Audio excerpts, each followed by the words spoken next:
Aarav, रिवॉन for revenge एक काल्पनिक कथा है। इस कहानी में प्रस्तुत सभी पात्र, घटनाएं और स्थान पूरी तरह से लेखक की कल्पना का परिणाम है, किसी भी वास्तविक घटना, व्यक्ति, जाति, संस्कृति या समाज से जुड़ी हुई नहीं है। इस कहानी का उद्देश्य केवल मनोरंजन और शिक्षा है। हम किसी भी प्रकार की धार्मिक, सांस्कृतिक या सामाजिक भावनाओं को ठेस पहुंचाने का उद्देश्य नहीं रखते हैं। यदि किसी श्रोता को इस कहानी में कोई अंश अनुचित या असंगत प्रतीत हो तो कृपया इसे काल्पनिक और मनोरंजन के रूप में ले। इस कहानी का श्रेय पूरी तरह से लेखक को जाता है। कहानी प्रस्तुति में हमारा एक भी श्रेय नहीं है, हम बस कहानी को आवाज देते हैं। अब आगे। वे भयंकर आंधी दुनिया के मार्शल कलाकार अभी भी पीछा करने वाले थे, लेकिन आरव आसमान से उतरे और उनके सामने रुक गए। जो लोग इस रेखा को पार करेंगे उन्हें बिना किसी दया के मार दिया जाएगा। आरव हत्या के इरादे से उबल रहा था। वे मार्शल कलाकार पहले से ही हत्या के लिए पागल थे। उन्हें आरव की चेतावनी की क्या परवाह थी। Flame true dragon carnage. Aarav ने बिना किसी हिचकिचाहट के मुक्का मारा और एक बड़ी भीड़ को सीधे नष्ट कर दिया। इसके साथ ही उन मार्शल कलाकारों को आखिरकार उसकी शक्ति का पता चल गया। वे एक एक करके रुक गए और भयभीत होकर आरव को देखने लगे। हे, क्या तुम सोचते हो कि इस तरह के तरीके का उपयोग करके तुम उन्हें जीवित भागने दे सकते हो? मैं उन्हें पकड़ लूंगा। तुम सब उनका पीछा करते रहो। मेरे लिए उन सभी को मार डालो, किसी को मत छोड़ो, लक्ष्मण ने आदेश दिया। जब उन भयंकर आंधी दुनिया मार्शल कलाकारों ने लक्ष्मण के शब्द सुने तो वे सभी कार्रवाई करने के लिए तत्पर हो गए। आरव ने शांत भाव से कहा, जो मरने से नहीं डरते वे बेझिझक पीछा करें। उसकी आवाज जोरदार नहीं थी, लेकिन ये सभी के कानों में स्पष्ट रूप से पहुंच गई। सभी अनजाने में कांप उठे और उन्होंने अनजाने में अपने कदम रोक दिए। लक्ष्मण के चेहरे पर उदासी छा गई। उसने एक मार्शल आर्टिस्ट को पकड़कर उसे बुरी तरह से जकड़ लिया और गंभीर स्वर में बोला, क्या सबने मेरी बात नहीं सुनी? मेरे लिए भागो। क्या ऐसा हो सकता है कि तुम लोग पवन सम्राट महामहिम की शिक्षाओं को भूल गए हो? पवन सम्राट का जिक्र करते ही उन मार्शल आर्टिस्टों को एक के बाद एक उत्तेजक इंजेक्शन दिए गए और वे असामान्य रूप से उत्तेजित हो गए। वे वास्तव में डर भूल गए और वास्तव में आगे बढ़ गए। गड़गड़ाहट। आरव ने फिर से मुक्का मारा, एक बार फिर एक बड़े झुंड को खत्म कर दिया, लेकिन इस बार उसके प्रतिरोध का वास्तव में कोई असर नहीं हुआ। वे मार्शल आर्टिस्ट फिर भी पागलों की तरह पीछा करते रहे, लेकिन जब वे मार्शल आर्टिस्ट पीछा कर रहे थे तो वे जानबूझकर आरव के चारों ओर चक्कर लगा रहे थे, जैसे कि ये व्यक्ति मौजूद ही न हो। लक्ष्मण ने प्रसन्नता से आरव को देखा और कहा, देखा, ये भयंकर आंधी दुनिया मार्शल आर्टिस्ट की ताकत है। अगर मैं तुम्हें मारने भी दूं तो तुम कितनों को मार सकते हो? आरव की आंखें सिकुड़ गई। आरव की हत्या की मंशा प्रकट हुई। लक्ष्मण ने स्वाभाविक रूप से आरव की हत्या की मंशा को समझ लिया, लेकिन वो परेशान नहीं हुआ। हालांकि उसने खुद को परखा और महसूस किया कि वो आरव के मुकाबले का नहीं है, लेकिन आरव के लिए उसे मारना इतना आसान नहीं था। मुझे मारना चाहते हो? लाओ। आरव को इस अजीब स्थिति में देखकर लक्ष्मण बहुत संतुष्ट हुआ। आरव ने लक्ष्मण की ओर देखा और ठंडे स्वर में कहा, क्या तुम सच में सोचते हो कि मैं तुम्हें नहीं मार सकता? आरव, मैं जानता हूं कि तुम बहुत दुर्जय हो, लेकिन जब तक मैं तुमसे सीधे नहीं टकराता तब तक मुझे मारने का तुम्हारे पास क्या आधार है? क्या ऐसा है? तो ध्यान से देखो। आरव का शुरुआती रुख अभी भी फ्लेम मूवन ट्रू ड्रैगन कार्नेज था। लक्ष्मण पहले से ही इस चाल से बहुत परिचित थे। फ्लेम मूवन ट्रू ड्रैगन कार्नेज वास्तव में अविश्वसनीय रूप से शक्तिशाली था, लेकिन लक्ष्मण स्वाभाविक रूप से इतना मूर्ख नहीं होगा कि आरव से टकराए। जब आरव ने अपनी चाल चली तो लक्ष्मण की चालढाल तकनीक पहले से ही तेजी से प्रदर्शित हो चुकी थी। अचानक लक्ष्मण के हावभाव में भारी बदलाव आया, क्योंकि उसकी चालढाल तकनीक अभी अभी सक्रिय हुई थी और वो विशाल लाल ड्रैगन पहले से ही उसकी आंखों के सामने था। लक्ष्मण को यह भी स्पष्ट रूप से नहीं दिख रहा था कि आखिर आरव ने अपनी चाल कैसे चली। एक इंस्टेंट प्रदर्शित मार्शल तकनीक, यह विचार लक्ष्मण के दिमाग में कौंध गया, लेकिन उसके पास अपने हृदय चैनलों की रक्षा के लिए शरीर में मौजूद सभी सार ऊर्जा को इकट्ठा करने का समय नहीं था। गड़गड़ाहट। विशाल लाल ड्रैगन लक्ष्मण के शरीर से बुरी तरह टकराया। उसने आरव से फ्लेम मूवन ट्रू ड्रैगन कार्नेज को पूरी तरह से झेला। फ्लेम मूवन ट्रू की शक्ति ड्रैगन नरसंहार के बारे में कहने की जरूरत नहीं थी। लक्ष्मण की 8वीं लेवल सोल सागर सुरक्षात्मक सार ऊर्जा के साथ भी यह पूरी तरह से इस चाल से रक्षा नहीं कर सका। फैस। लक्ष्मण के मुंह से बेतहाशा ताजा खून छिड़का। उसका पूरा शरीर हवा में उड़ गया। उन भयंकर आंधी दुनिया के मार्शल कलाकारों ने जो उस समय पीछा कर रहे थे, ये दृश्य देखा। वे सभी अनजाने में रुक गए और कुछ समय के लिए समझ नहीं पाए कि क्या करें। उनके मुख्य कमांडर को वास्तव में एक आदान प्रदान में आरव ने इस स्थिति में पीटा था। लॉर्ड लक्ष्मण, इस समय लिगा ने सबसे पहले प्रतिक्रिया की, सीधे लक्ष्मण को पकड़ने के लिए ऊपर उड़ गया। लॉर्ड लक्ष्मण, क्या आप ठीक है?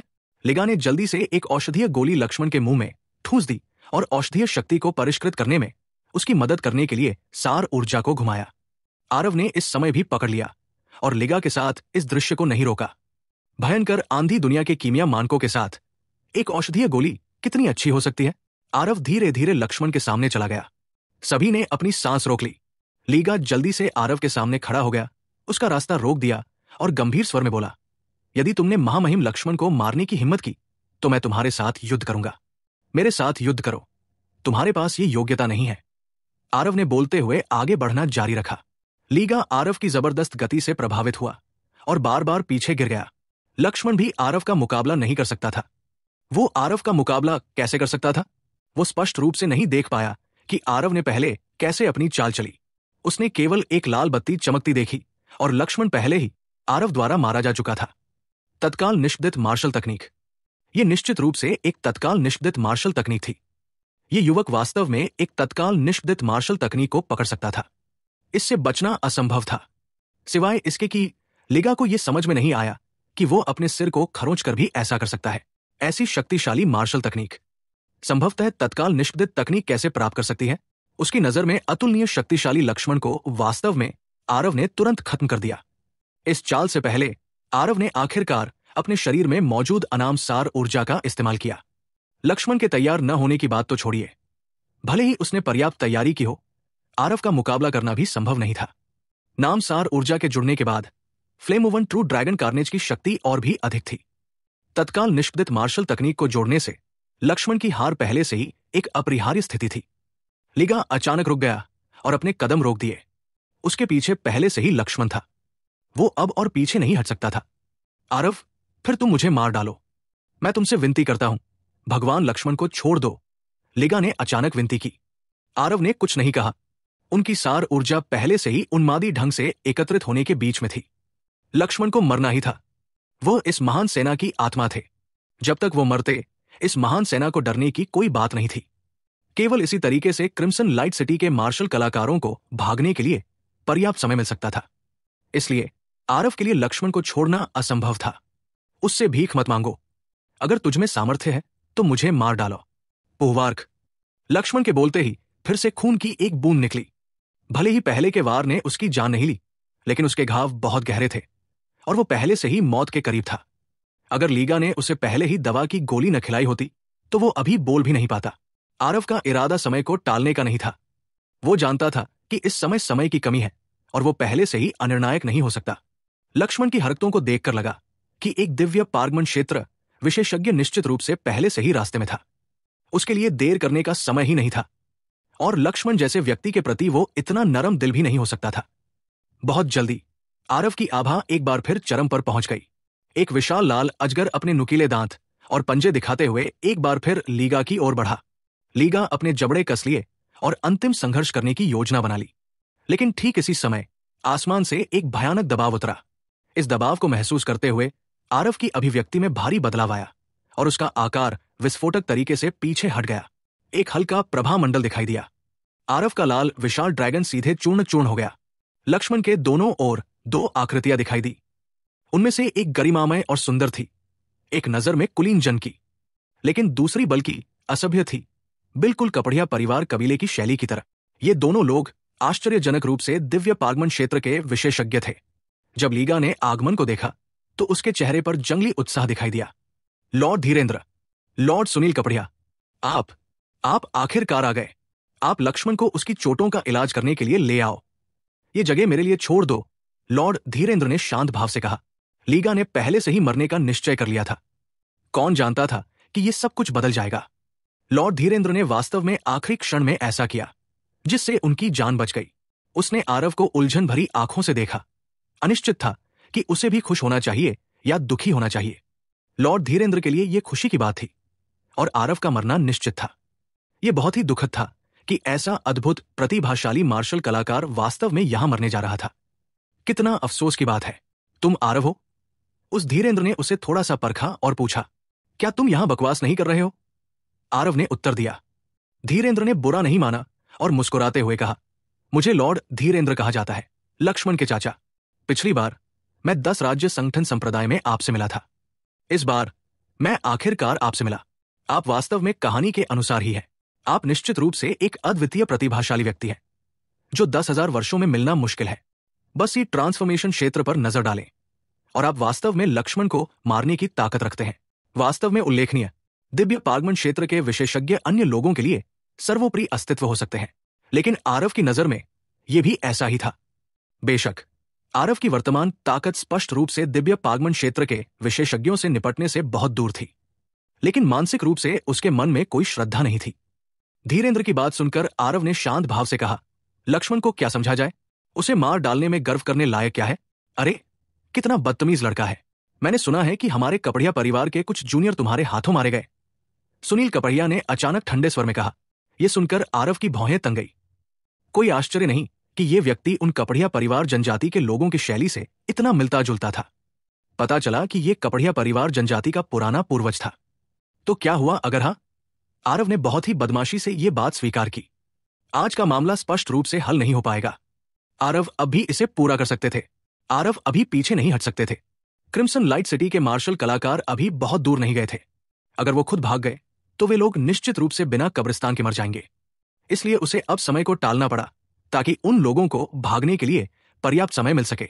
सुनील कपड़िया हमेशा से ही एक उच्च और उच्च कोटि का दिव्य पागमन क्षेत्र विशेषज्ञ रहा है। कोई भी उसके प्रति श्रद्धा और सम्मान रखता था, लेकिन उसके सामने ये बदमाश वास्तव में उसके बारे में कुछ भी नहीं सोचता था। इससे वो बहुत क्रोधित हो गया। भले ही कपड़िया परिवार जनजाति, जो कि 6 एक्सट्रीम सील ग्रैंड सरणी की रखवाली कर रही थी, उनके सुनील की एक शाखा मात्र थी, फिर भी वे उसके सुनील के सदस्य थे, चाहे कुछ भी हो। इस लड़के ने अपने कनिष्ठों को मार डाला और उसके सामने इतना अहंकारी भी था। वो इसे कैसे सहन कर सकता था? अच्छा, जब तुमने ये स्वीकार कर लिया है तो चलो आज इस हिसाब को ठीक से चुकाते हैं। ये बूढ़ा आदमी बाद में तुम्हारी हड्डियों को एक एक करके छीलकर मेरे उन कनिष्ठों को बलि चढ़ा देगा। सुनील कपड़िया ने कहा। आरव ने तिरस्कार भरी नजर से कहा, बहुत से लोग हैं जो मेरी हड्डियां नोचना चाहते हैं, लेकिन अभी तक कोई भी सफल नहीं हुआ है। तुम जैसे लोगों के साथ तुम मेरी हड्डियां भी नोचना चाहते हो? लॉर्ड धीरेन्द्र की भौहें थोड़ी सिकुड़ गई। उसके दिल में एक भयावह पूर्वाभास था। आरव इतना शांत था मानो उसने उसे और सुनील को अपनी नजरों में ही नहीं रखा था। क्या उसे वाकई किसी पर भरोसा था, या वो उसे डराने के लिए खाली किले की रणनीति बना रहा था? क्या बढ़िया लड़का है जो स्वर्ग और पृथ्वी की विशालता को नहीं जानता। मुझे उम्मीद है कि तुम अभी भी थोड़ी देर में मुस्कुरा सकोगे। भाई धीरेन्द्र, इस बदमाश को मेरे पास छोड़ दो। मैं उसे जीने की भीख मांगने या मरने की प्रार्थना करने के लायक नहीं छोड़ूंगा। सुनील ने कहा। हालांकि ये सुनील और धीरेन्द्र दोनों दिव्य पागमन क्षेत्र विशेषज्ञ थे, लेकिन दोनों लोगों के बीच यह स्पष्ट था कि धीरेन्द्र देसाई नेता थे। वो आरव को छूना चाहता था, लेकिन उसे धीरेन्द्र की राय लेने की जरूरत थी। धीरेन्द्र ने थोड़ा सिर हिलाया और कहा, ठीक है, मैं सुनता था आरव अद्वितीय प्रतिभाशाली है, लेकिन मैंने पहले कभी अपनी आंखों से नहीं देखा। सुनील, आप उसका आकलन करें और देखें कि उसकी ताकत कितनी जबरदस्त है। सकारात्मक उत्तर पाकर सुनील के चेहरे पर एक दुर्भावनापूर्ण मुस्कान उभर आई और वो कदम दर कदम आरव की ओर बढ़ता गया। दिव्य पागमन क्षेत्र का दबाव बिना कुछ रोके छोड़ा गया, दूसरों को कुचलते हुए, जब तक कि हर कोई अपनी सांस नहीं ले सकता था। दिव्य पागमन क्षेत्र निचले क्षेत्रों के मार्शल कलाकारों में एक शिखर अस्तित्व था। प्रत्येक दिव्य पागमन क्षेत्र विशेषज्ञ अतुलनीय रूप से उच्च अस्तित्व था। दिव्य पागमन क्षेत्र विशेषज्ञों की नजर में दिव्य पागमन क्षेत्र के नीचे मार्शल कलाकार चींटियों की तरह अस्तित्व में थे। सुनील जानता था कि आरव बहुत शक्तिशाली है, लेकिन चाहे वो कितना भी शक्तिशाली क्यों न हो, वो केवल थोड़ी बड़ी चींटी ही थी। बेटा, तुम्हें अपने अहंकार की कीमत चुकानी पड़ेगी। सुनील के दबंग दबाव के सामने आरव बहुत उदासीन दिखाई दिए।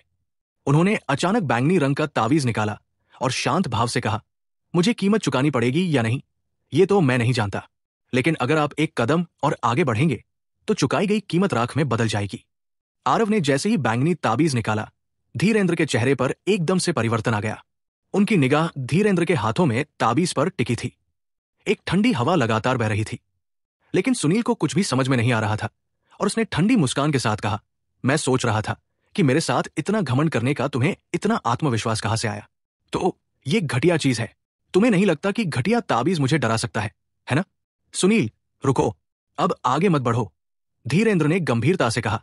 आरव ने स्थिति को देखकर उपहास किया और कहा, पता चला कि अभी भी कोई है जो सामान को पहचानता है। लगता है कि मुझे अपनी लार बर्बाद करने की जरूरत नहीं है। सुनील का चेहरा अनायास ही जम गया और वो हैरानी से बोला, घींद्र, बस घटिया ताबीज। क्या बात है? धीरेंद्र के माथे पर पहले से ही ठंडा पसीना आ गया था। जब उन्होंने उदास होकर कहा, तुमने मेरे लिए अपना मुंह बंद करो। उनके हाथ में जो बैंगनी रंग का ताबीज है उसका नाम है वॉइड एस्केप थंडरस एक्सप्लोजन ताबीज। एक बार जब यह छूट जाता है तो यह किसी चोटी के दिव्य पागमन क्षेत्र विशेषज्ञ के पूरे हमले के बराबर होता है। क्या आपको लगता है कि आप ऐसे हमले में बच सकते हैं? आरव के हाथ में यह बैंगनी रंग का ताबीज वास्तव में विशाल अंतरिक्ष मीनार का वॉइड एस्केप थंडरस एक्सप्लोजन ताबीज था। भले ही इसका उपयोग प्रथम स्तर के दिव्य पागमन क्षेत्र को मारने के लिए करना कुछ हद तक भगवान के अच्छे उपहार की बर्बादी थी, लेकिन इस समय आरव को बहुत अधिक परेशान नहीं होना चाहिए था। शिखर दिव्य पागमन क्षेत्र का पूरा हमला, यह सुनकर सुनील भी अवाक रह गया। वो प्रभावशाली गति जिसने आकाश के नीचे सभी को तिरस्कृत किया था, मूल रूप से बिना किसी निशान के गायब हो गई। उसके माथे पर पसीने की बड़ी बड़ी बूंदें टपक रही थी। आरव के हाथ में वो चीज सिर्फ कोई ताबीज कैसे थी? ये तो बस एक टाइम बम था। अगर संयोग से वो पहले ही आवेग में आ जाता तो शायद वो इस पल में ही राख हो जाता। सुनील के हाव भाव को देखते हुए आरव ने ठंडी मुस्कान के साथ कहा, क्या तुम अभी बहुत घमंडी नहीं थे? क्या तुम मेरी सारी हड्डियां नहीं उखाड़ने वाले? चलो, मैं अभी खड़ा हूं, आओ और उन्हें उखाड़ दो। सुनील अपनी लार को निगलने से खुद को रोक नहीं पाया और एक पल के लिए तो उसकी जुबान ही बंद हो गई। पहले तो उसने आरव के बारे में कुछ भी नहीं सोचा था, लेकिन कौन जानता था कि उसके हाथ में वास्तव में इतना बड़ा हत्या का हथियार था। पीक दिव्य पागमन क्षेत्र और फर्स्ट लेवल दिव्य पागमन क्षेत्र दो पूरी तरह से अलग अवधारणाएं थी। दोनों के बीच की असमानता को दूरी से नहीं मापा जा सकता था, चाहे वो कितना भी शक्तिशाली क्यों न हो। सुनील, वो एक चोटी के दिव्य पागमन क्षेत्र विशेषज्ञों के पूर्ण शक्ति हमले का सामना नहीं कर सकता था। कोई आश्चर्य नहीं कि ये लड़का इतना घमंडी था। पता चला कि ये यहां इंतजार कर रहा था। सुनील एक कदम पीछे हटने से खुद को रोक नहीं सका, लेकिन आरव ने इसे देखा और एक ठंडी मुस्कान के साथ कहा, एक और कदम पीछे हटने की कोशिश तो करो। सुनील फिर से घुट गया। उसे समझ में नहीं आ रहा था कि उसे क्या करना चाहिए। अभी आरव से उसकी दूरी बेहद अजीब थी। ये आरव के हमले की सीमा के भीतर था। वो पीछे हटना चाहता था, लेकिन आरव उसे ये मौका कैसे दे सकता था? बेटे, तुम आवेगी मत बनो, शांत रहो और चीजों को सुलझाओ, सुनील ने रूखेपन से कहा। यह सुनकर आरव को गुदगुदी हुई और उसने मुस्कुराते हुए कहा, पहले मुझसे बात करते समय तुम्हारा लहजा ऐसा नहीं था। सुनील के चेहरे पर अजीब भाव था और उसने कहा, मेरी आंखें तो थी, लेकिन मैं विशालकाय को पहचान नहीं पाया। छोटा भाई आरव, मैं माफी मांग रहा हूं। उसकी पीठ पसीने से भीगी हुई थी। वो वही खड़ा था और हिलने की भी हिम्मत नहीं कर रहा था। अपने पूरे जीवन में अब तक यह पहली बार था जब उसे लगा कि वो मौत के इतने करीब है। माफी की गुहार?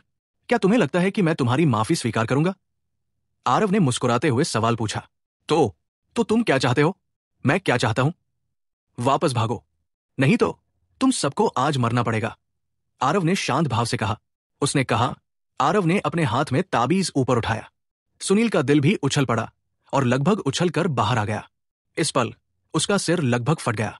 हालांकि आरव ने हल्के से घूमकर देखा। वॉइड एस्केप थंडरस एक्सप्लोजन तालिस्मान फिर से अपनी मूल जगह पर आ गया। सुनील ने राहत की सांस ली। पसीना उसके गालों से बहकर नीचे टपकने लगा। एक तरफ धीरेंद्र ने कुछ नहीं कहा।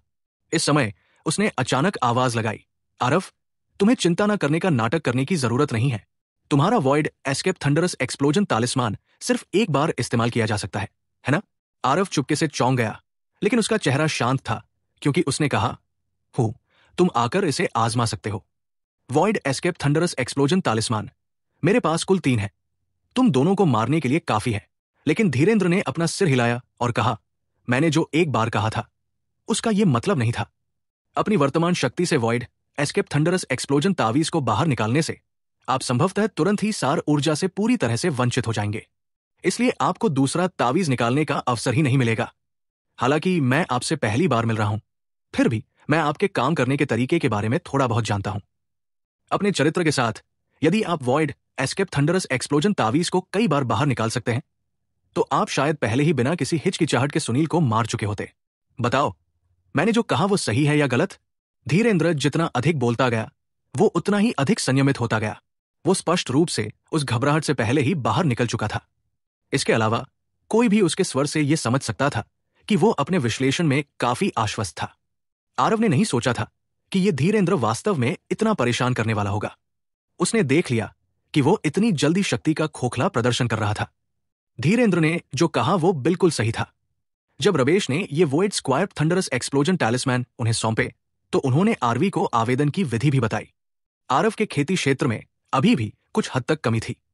वो कई बार वॉइड सरकारब थंडरस एक्सप्लोजन तालिस्मान को उजागर करने में असमर्थ था, जिसका यह भी कहना था कि उसके हाथ में जो वॉर्ड आर्किटेक्ट थंडरस एक्सप्लोजन तालिस्मान है वो केवल अकेले सुनील को ही मार सकता है। और एक बार जब उन्होंने वॉकर ड्यूक थंडरस एक्सप्लोजन टैलिस्मैन को उजागर किया तो उन्हें चलने के लिए केवल अंत इस एक पद की असहायता से प्रतीक्षा करनी पड़ी। आरव मूल रूप से दूसरे पक्ष को धमकाने के लिए वॉर्ड सरकारब थंडरस एक्सप्लोजन टैलिस्मैन का उपयोग करने के बारे में सोच रहा था। फिर इत्मीनान से पीछे हट गया। उसे उम्मीद नहीं थी कि यह धीरेंद्र एक तेज दिमाग वाला व्यक्ति होगा। इस पर से धुआं निकालना इतना आसान नहीं था। क्या ऐसा है? चूंकि तुम ऐसा कहते हो तो मैं आकर इसे आजमाता हूं। आरव ने सुनील की ओर मुड़कर कहा, अरे वो सुनील या जो भी हो, इसके लिए क्षमा करें। यह सत्यापित करने के लिए कि उसके शब्द सही है या नहीं, मैं पहले तुम्हें एक प्रयोग के रूप में इस्तेमाल करूंगा। जैसे ही उसने कहा, आरव के शरीर में एक शानदार चमक आ गई और वो वॉइड एस्केप थंडरस एक्सप्लोजन तालिस्मान में सार ऊर्जा डालने वाला था। सुनील के दिमाग में अभी बहुत सारी अपशब्द घूम रहे थे, लेकिन उसने जल्दी से चिल्लाकर कहा, मत करो, मत करो, मत करो। छोटे भाई आरव, जल्दबाजी मत करो। मुझे तुम पर विश्वास है, मुझे तुम पर विश्वास है। हर कोई कहता है कि व्यक्ति जितना बड़ा होता है उतना ही कायर होता है। यह बिल्कुल भी झूठ नहीं था। सुनील को आज जो उपलब्धियां हासिल हुई हैं उसके लिए कहा जा सकता है कि उसने अनगिनत हिंसक तूफानों और लहरों का सामना किया है, इसलिए वो जीवन को सबसे अधिक महत्व देता था। लेकिन वो कैसे उम्मीद कर सकता था कि वो आज एक जूनियर के हाथों मारा जाने वाला था? सबसे घृणित बात यह थी कि धीरेंद्र के शब्द खुलेआम और निहित अर्थ में आरव को उसे खत्म करने के लिए उकसा रहे थे। इस आदमी के इरादे बस दुर्भावनापूर्ण थे। भले ही धीरेंद्र ने जो कहा वो सच था, उसे बलि का बकरा बनाने का उसे क्या अधिकार था? धीरेंद्र, इसका क्या मतलब है? सुनील गुस्से से उबल पड़ा। धीरेंद्र ने शांत भाव से कहा, पवन सम्राट ने हमें इस आरव के बारे में चेतावनी दी थी। जब तक हम उसके सामने आते हैं हमें उसे तुरंत पकड़कर मार डालना है। आपने भी देखा आरव की क्षमता कितनी महान है। जब तक वो सोल सागर क्षेत्र में आगे नहीं बढ़ता तब तक आप और मैं भी उसका मुकाबला नहीं कर सकते। महामहिम की महान योजना के लिए आप थोड़ा त्याग कर दें। बातें सस्ती है, तुम ही क्यों बलिदान नहीं कर रहे हो? अगर तुम में क्षमता है तो हम पदों की अदला बदली कर सकते हैं। तुम जाकर बलिदान हो जाओ, मैं महामहिम की महान योजना को पूरा करूंगा। सुनील ने गुर्राहट के साथ कहा। धीरेंद्र ने सुनील की परवाह नहीं की। उसने आरव से कहा, तुम्हें यहां कलह फैलाने की जरूरत नहीं है। आज मैं तुम्हें किसी भी कीमत पर यहां से जाने नहीं दूंगा। तुम्हारी वृद्धि बहुत तेज है, यह महामहिम की योजना को पहले ही खतरे में डाल रही है, इसलिए तुम्हें आज ही मर जाना चाहिए। आरव ने नहीं सोचा था कि धीरेंद्र इतना दृढ़ निश्चय है, सुनील की बलि देने में कोई कसर नहीं छोड़ेगा। इस तरह मामला कुछ हद तक परेशानी भरा था। हालांकि वो अपने दिल में बहुत परेशान था, फिर भी आरव के चेहरे पर मुस्कान थी, जैसे कि उसे इस बारे में जरा भी परवाह नहीं थी। उसने मुस्कुराते हुए सुनील से कहा, लगता है कि तुम्हारे साथी को जीवन या मृत्यु की बिल्कुल भी परवाह नहीं है। ठीक है, अगर ऐसा है तो मैं तुम्हें नर्क भेज दूंगा, लेकिन जब तुम मर जाओ तो मुझे दोष मत देना। दोष देना है तो अपने साथी को हृदयहीन और निर्दयी होने के लिए दोष दो। आरव के हाथ में ताबीज और भी चमक रहा था। सुनील को बहुत पसीना आ रहा था और वो शाप दे रहा था, धीरेंद्र, मैं तुम एक भयानक मौत मरोगे। तुम अपने परिवार की वंशावली में अंतिम व्यक्ति बनो। छोटे भाई, तुम्हें जल्दबाजी नहीं करनी चाहिए। सुनील के शाप के प्रति धीरेंद्र अविचलित था। धीरे धीरे धीरेंद्र ने भारी मात्रा में स्वर्ग और पृथ्वी सार ऊर्जा एकत्र कर ली। वो वास्तव में आरवी पर हमला करने जा रहा था ताकि आरवी को समर्पण करने के लिए मजबूर किया जा सके। दिव्य पागमन क्षेत्र विशेषज्ञों का स्वर्ग और पृथ्वी सार ऊर्जा पर नियंत्रण पहले से ही बहुत अतिरंजित स्तर पर पहुंच गया है। धीरे धीरे इंद्र ने जानबूझकर आरव से दूरी बना ली। इस दूरी पर हालांकि आरव का वोर्ड डेमोक्रेट थंडरस एक्सप्लोजन टैलिस्मैन उसे मार सकता था, लेकिन यह निश्चित रूप से घातक नहीं होगा। इसके विपरीत यह भी वैसा ही था। लेकिन एक दिव्य पागमन क्षेत्र विशेषज्ञ के हमले को आरव वास्तव में सीधे सामना करने की हिम्मत कैसे कर सकता था? इसलिए आरव के पास एकमात्र विकल्प सुनील को मारने के लिए वॉइड आर्किटेक्ट थंडरस एक्सप्लोजन टैलिस्मैन का उपयोग करना था। उसे मारने के लिए उसने कोई हाथापाई नहीं की दूसरे दिव्य पागमन क्षेत्र विशेषज्ञ के जीवन को कीमत के रूप में उपयोग करने के लिए। Proud snow silver frosting. Dhirendra ने हल्की चीख मारी। एक अत्यंत अत्याचारी उंगली की रोशनी हवा को चीरती हुई आई। धीरेंद्र, मैं तुम्हारे 18 पीढ़ियों के पूर्वजों को गली देता हूं। तुम्हारे पिता जोखिम उठाएंगे। Dark wind divine palm. ये सुनील भी हत्या करने में निर्णायक था और जानता था कि इस समय ये अब उसके बस की बात नहीं थी। भले ही उसने मौखिक रूप से धीरेंद्र को कोसा हो, लेकिन ये हथेली उस पर लक्षित नहीं थी, बल्कि आरव की ओर छोड़ी गई थी। इस समय वो केवल ये शर्त लगा सकता था कि आरव के हाथ में वॉर्ड एस्केप थंडरस एक्सप्लोजन तावीज एक ग्रेमार्केट उत्पाद था और पूरी तरह से बेकार था। 2 शक्तिशाली दिव्य पागमन क्षेत्र विशेषज्ञों ने एक ही समय में आरव पर चाले चलाई। जो हंगामा हुआ वो वास्तव में धरती हिला देने वाला था। एक बहुत बड़ा दबाव पूरे युद्ध क्षेत्र में फैल गया, जिसने अन्य मार्शल कलाकारों को तब तक कुचल दिया जब तक वे सांस नहीं ले पाए। इस तरह के चरण में आरव को अब चीजों को संयोग पर छोड़ने की कोई उम्मीद नहीं थी। उसने अपने शरीर की सारी सार ऊर्जा को वॉइड एस्केप थंडरस एक्सप्लोजन तालिस्मान में डाल दिया। बैंगनी रंग का तावीज तुरंत एक चमकदार रोशनी के साथ खिल उठा। शून्य से बैंगनी वज्र की कई धारियां प्रकट हुई, जो सुनील पर बेतहाशा बमबारी कर रही थी। बैंगनी रंग के बिजली के सांप हवा में बेतहाशा नाच रहे थे।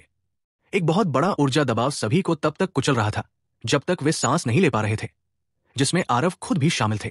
इस वॉइड एस्केप थंडरस एक्सप्लोजन तालिस्मान की शक्ति वास्तव में कुछ हद तक उसकी उम्मीदों से अधिक थी। सुनील ने बस थोड़ा संघर्ष किया और उन्मत्त बिजली के सांपों ने उसे घेर लिया। 2 दिव्य पागमन क्षेत्र विशेषज्ञों के हमलों को बिजली के सांपों ने इस तरह से नष्ट कर दिया। इससे लहर भी नहीं उठी। अनैच्छिक रूप से ही धीरेंद्र के मुंह के कोने थोड़े से हिल गए। जाहिर है वो भी अपनी आंखों के सामने के दृश्य से भयभीत था। अगर उसने पहले ही सुनील के साथ अपनी जगह बदल ली होती तो अभी बिजली के करंट से झुलसने वाला वो होता। वॉइड एस्केप थंडरस एक्सप्लोजन तालिस्मान वास्तव में अपनी प्रतिष्ठा का हकदार था। ठीक इसी समय क्रिम्सन लाइट की महान सेना, जो पहले ही बहुत दूर भाग गई थी, वो भी अभी चौंक गई थी।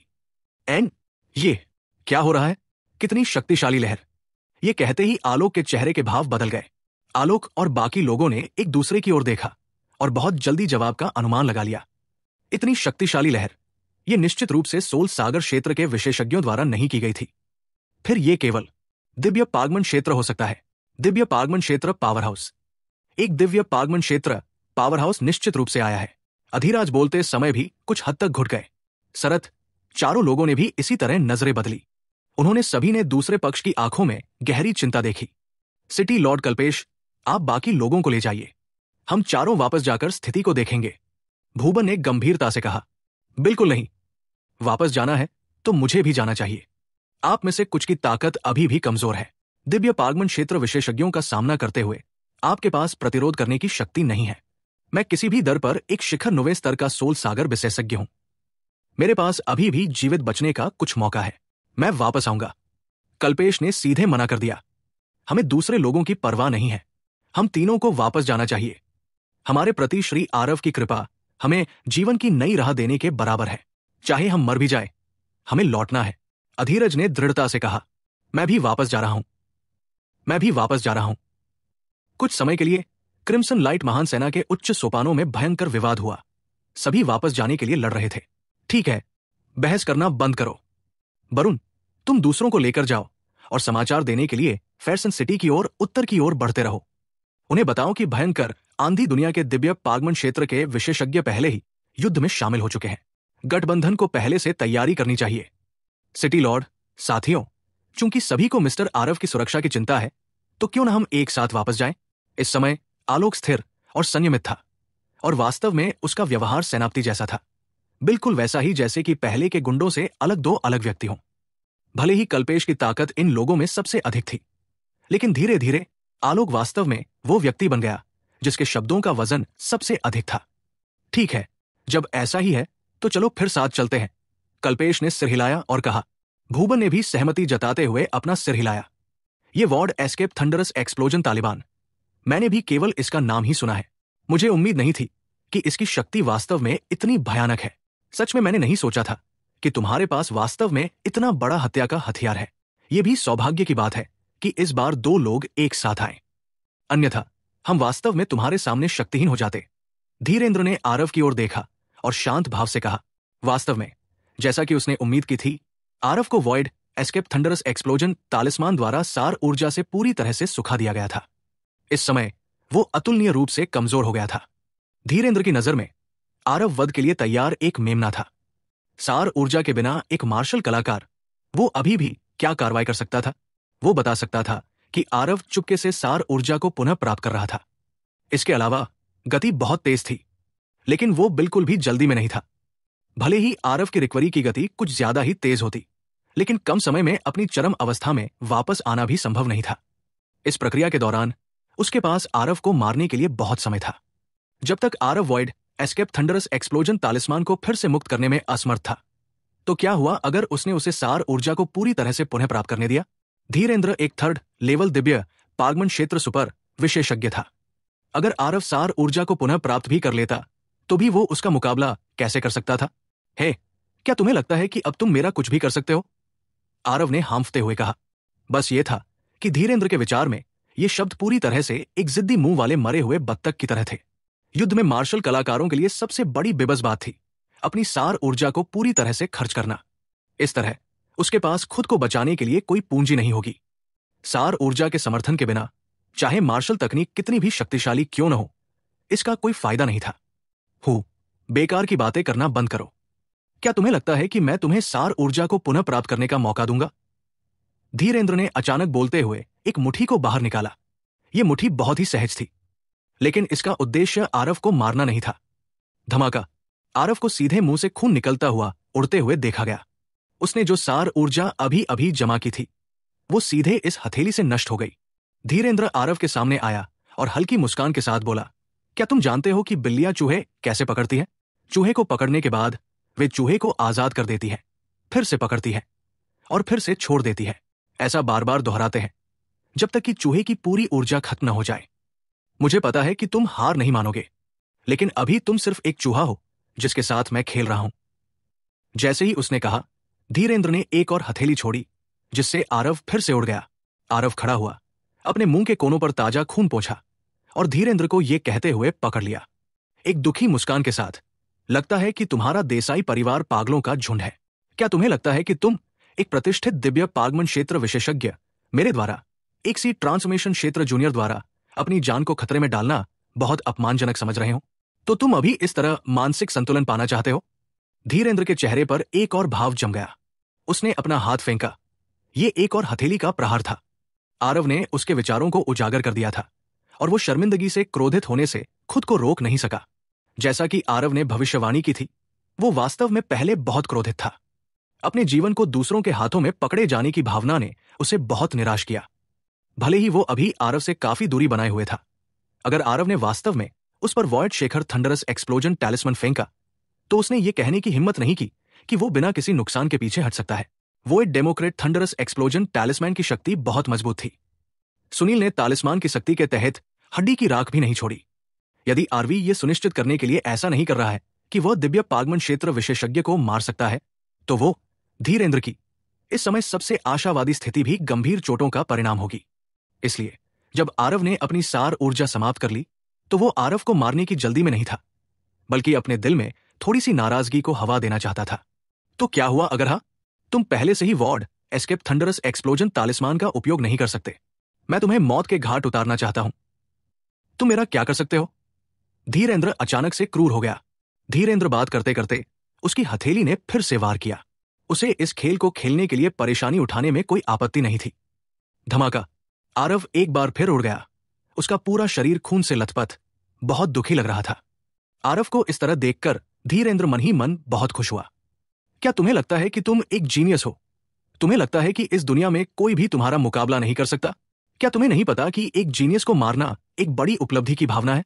हाँ, मुझसे विनती करो, मुझे तुम्हें छोड़ देने की विनती करो। शायद मैं अच्छे मूड में हूं और वास्तव में तुम्हें मौत से बचा लूंगा, धीरेंद्र ने पागल अवस्था में कहा। जैसे ही उसने कहा, धीरेंद्र ने अपना हाथ उठाया और ये एक और हथेली का वार था। फिर भी ठीक इसी समय उसने अचानक देखा कि आरव उसकी ओर देखकर मुस्कुरा रहा है।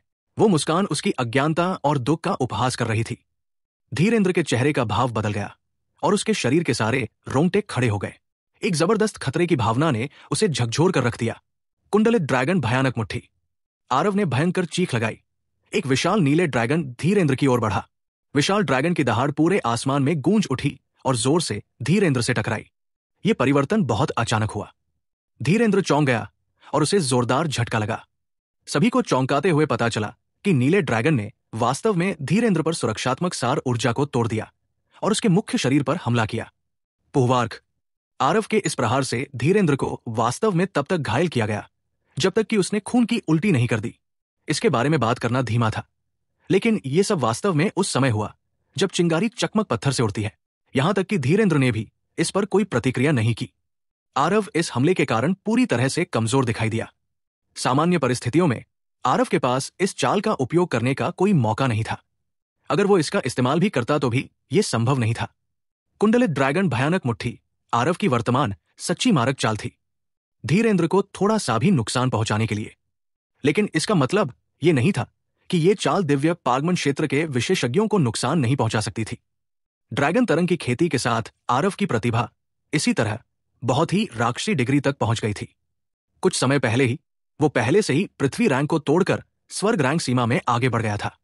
स्वर्ग रैंक सीमा के साथ कुंडलित ड्रैगन भयानक मुट्ठी को निष्पादित करते हुए आरव का ये वार पहले से ही राबेश की उस आखिरी हथेली की तुलना में बहुत कमजोर नहीं था। हमले की ये डिग्री भले ही ये दिव्य पागमन क्षेत्र के विशेषज्ञ को मार न सके, उन्हें घायल की जा सकती थी। जब सभी को लगा कि आरव के पास जवाबी हमला करने की कोई संभावना नहीं है, तब आरव के लिए यह मौका था कि वो पूरी ताकत से हमला करे। इसलिए आरव सफल हुआ। हालांकि यह अभी खत्म नहीं हुआ था। जैसे ही सभी आंखें फाड़े और मुंह खोले खड़े थे, आरव अचानक से फूट पड़ा और धीरेंद्र की ओर तेजी से बढ़ा, जो अभी भी हवा में था। आरव पागलों की तरह दौड़ता रहा, लेकिन उसका आभा मंडल उन्मत्त रूप से ऊपर उठ रहा था। हवा में संतुलन खो चुके धीरेंद्र को अभी यह समझ में नहीं आया था कि क्या हो रहा है। तभी एक बार फिर से बहुत बड़े खतरे का एहसास हुआ। पिछली बार की तुलना में इस बार खतरे का एहसास और भी ज्यादा था। गड़गड़ाहट। जैसे ही आरव का आभा मंडल पागलों की तरह ऊपर उठ रहा था, आसमान में बादल और हवाएं अचानक बदल गई। हजारों मील तक निवे स्वर्ग तक मूल रूप से साफ नीला आसमान वास्तव में घने अंधेरे से ढक गया। आसमान तुरंत धुंधला हो गया। परिवर्तनों की यह श्रृंखला बहुत तेज और बहुत अचानक थी। हर कोई इस पर प्रतिक्रिया करने में विफल रहा, जिसमें धीरेंद्र भी शामिल था। जब तक वे सभी इस पर प्रतिक्रिया करते, तब तक आसमान में गड़गड़ाहट की एक श्रृंखला पहले ही गूंज चुकी थी। बादलों में हल्की हल्की बिजली चमक रही थी। उस सर्वनाश जैसे दबाव ने सभी को सांस लेने में असमर्थ बना दिया। इस दृश्य ने सभी लोगों को अंदर से चौंका दिया। आरव क्लेश को पार करने जा रहा था। एक व्यक्ति स्वर्गीय क्लेश की सजा के अधीन होगा। इसे पार करें और अंतहीन नीला आकाश, जहां पक्षी स्वतंत्र रूप से उड़ सकते हैं, पार करने में विफल और एक नष्ट हो जाएगा। उनका दाव बिना किसी की परवाह किए गायब हो जाएगा। सोल सागर पर आक्रमण करने के लिए अन्य लोगों के लिए तैयारी करने में 10 साल, यहां तक कि दशकों का समय भी खर्च करना पड़ा। हालांकि आरव को इसकी आवश्यकता नहीं थी। आरव की दिव्य आत्मा अतुलनीय रूप से शक्तिशाली थी। यह बहुत पहले ही अर्ध किमिया राजा पूर्णता की सीमा तक पहुंच चुकी थी। अपनी वर्तमान दिव्य आत्मा सीमा के साथ सार ऊर्जा समुद्र के साथ संचार करना बस कुछ ऐसा था जो एक चैनल बनने पर स्वाभाविक रूप से प्रवाहित होता था। इसके अलावा आरव ने अपने पिछले जीवन में सोल सागर में प्रवेश करने का अनुभव किया था और वो इस प्रक्रिया से बहुत परिचित था। दिव्य आत्मा के समुद्र में प्रवेश करने की इस प्रक्रिया के लिए दूसरों के साथ अनुकूलन की बहुत लंबी अवधि की आवश्यकता थी। तोड़ने की प्रक्रिया के दौरान किसी को कई बार असफलता से भी गुजरना पड़ता है, लेकिन यह प्रक्रिया आरव ने पहले ही दौड़ने की प्रक्रिया के दौरान पूरी कर ली थी। इसलिए यही कारण था कि स्वर्गीय क्लेश इतनी जल्दी आ गया, जिसने सभी को बिना तैयारी के पकड़ लिया। और आरव को जिस चीज की जरूरत थी वो थी कि हर कोई आश्चर्यचकित हो जाए। अभी जब आरव का विस्फोट हो रहा था, तब उसने अपने मुंह में बहुत सी सार ऊर्जा पुनः प्राप्ति की औषधियों की गोलियां भर ली थी। इस समय उसकी सार ऊर्जा भी तेजी से ठीक हो रही थी। ड्रैगन रक्त को परिष्कृत करने के बाद आरव का शरीर पहले से ही बहुत मजबूत हो चुका था। भले ही उसके पास सार ऊर्जा का सहारा न हो, लेकिन उसकी विस्फोटक शक्ति अभी भी बहुत शक्तिशाली थी। पलक झपकते ही आरव धीरेंद्र के पास पहुंच गया। उसके पीछे से तेज कदमों से दौड़ते हुए आरव ने उसे कसकर पकड़ लिया। धीरेंद्र इससे बहुत डर गया और उसने बहुत संघर्ष किया। क्या तुम पागल हो? तुम क्या करने की कोशिश कर रहे हो? जल्दी से मुझे जाने दो। भले ही धीरेंद्र दिव्य पागमन क्षेत्र विशेषज्ञ था, लेकिन मांसल शरीर की ताकत के मामले में वो आरव से बहुत कमतर था। घबराहट में धीरेंद्र ने सार ऊर्जा का उपयोग करके आरव को दूर भगाने की बहुत कोशिश की, लेकिन आरव की दोनों भुजाएं उसे लोहे के छल्लों की तरह जकड़े हुए थी। भले ही वो इतना सदमे में था कि उसका पूरा शरीर घावों से भर गया था, आरव ने भी थोड़ा आराम करने की योजना नहीं बनाई थी। अपने पहले के बिल्ली और चूहे के खेल के लिए भुगतान के रूप में मेरे साथ इस स्वर्गीय क्लेश को पार करो। आरव ने अपने दांत भींचे और कहा, मुझे जाने दो, मैं तुम्हें मार डालूंगा। धीरेंद्र ने दहाड़ लगाई। इस समय धीरेंद्र को आखिरकार होश आ गया। उसकी हथेली पर बहुत तेजी से बहुत बड़ी सार ऊर्जा इकट्ठी हो गई और वो आरव के शरीर पर पीछे से दबाव डालने वाला था। लेकिन ठीक उसी समय ऊपर से एक बहुत बड़ी बिजली सीधे नश्वर दुनिया में गिरी, जो दोनों व्यक्तियों के शरीर पर जोरदार तरीके से गिर गई।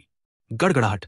जो सार ऊर्जा धीरेंद्र ने अभी अभी एकत्रित की थी, वो इस बिजली से सीधे नष्ट हो गई, केवल उसे बिखरे हुए बालों के साथ देखने के लिए। एक विशेषज्ञ के आचरण का कोई संकेत अभी भी कैसे था? इस प्रहार को सहते हुए धीरेंद्र के पूरे व्यक्तित्व पर आभा काफी कम हो गई। स्वर्गीय क्लेश की शक्ति, भले ही वो दिव्य पारगमन क्षेत्र विशेषज्ञ था, इसे सहन करना उतना इजी नहीं था। इसके विपरीत जब बिजली का ये बोल्ट आरव के शरीर पर लगा तो वो बिल्कुल ठीक था।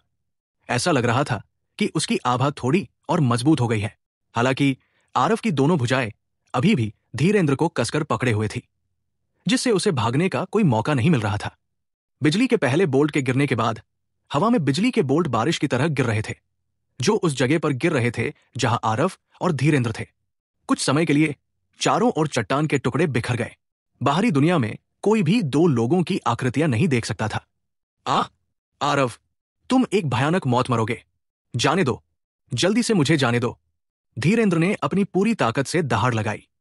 हालांकि आरव ने उसे पूरी तरह से अनदेखा कर दिया। उसने बस धीरेंद्र को कसकर गले लगाया, जिससे स्वर्गीय विपत्ति उन दोनों के शरीर पर टूट पड़ी। स्वर्गीय क्लेश की ये डिग्री आरव के लिए बिल्कुल भी मायने नहीं रखती थी। आरव ने ड्रैगन ब्लड के खून को परिष्कृत किया और उसके मांसल शरीर की ताकत बहुत भयानक थी। इतना ही नहीं, स्वर्गीय क्लेश की डिग्री ने उस पर थोड़ा भी प्रभाव नहीं डाला। इसने उसके मांसल शरीर को और भी मजबूत बना दिया। इसके अलावा स्वर्गीय क्लेश के कारण होने वाले उत्प्रेरण के तहत उसने पहले जो औषधीय गोलियों का सेवन किया था, उनका धीरे धीरे शुद्धिकरण हो रहा था। उसकी आभा बहुत जल्दी चरम अवस्था में पहुंच गई। दूसरी ओर धीरेंद्र के पास आरव का विचित्र मांसल शरीर नहीं था।